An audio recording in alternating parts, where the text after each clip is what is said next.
The blood-red moon hung low over the village, casting jagged shadows on the ground like the teeth of a predator. An unnatural silence enveloped the air, broken only by a low, guttural howl from the forest. It wasn't just a sound, it was a warning. The villagers, already unnerved by the haunting cries, bolted their doors and windows, whispering prayers to ward off the darkness. Two wolves stepped from the forest like wraiths, their massive forms rippling with power. Their glowing eyes burned like embers, locking onto the village with a feral hunger.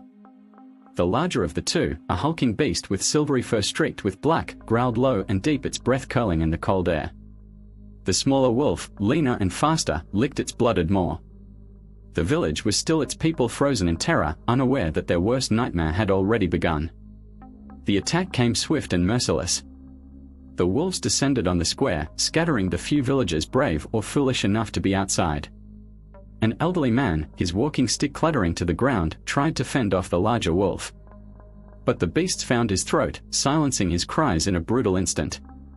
Chaos erupted: screams, the crash of shutters slamming shut, and the pounding of fleeing footsteps echoed as the villagers scrambled for safety.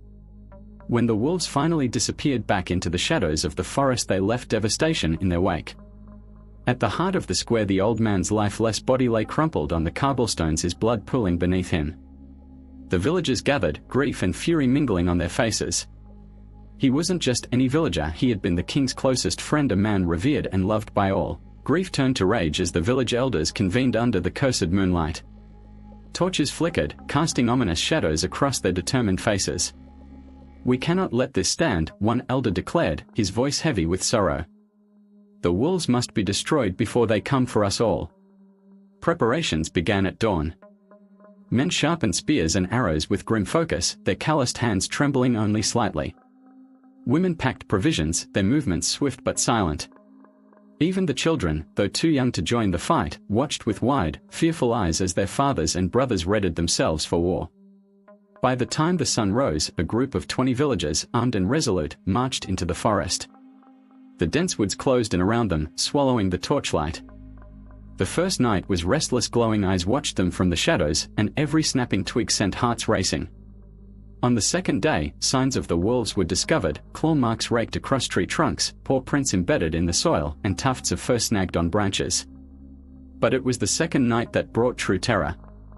The wolves struck again, leaping from the darkness with terrifying precision. Torches were swung wildly, arrows loosed into the black. A young man was dragged screaming into the shadows, his cries silenced too soon. The villagers fought desperately, and though they managed to drive the wolves back, their numbers were fewer, their resolve tested. By the third day, they reached the wolves' lair.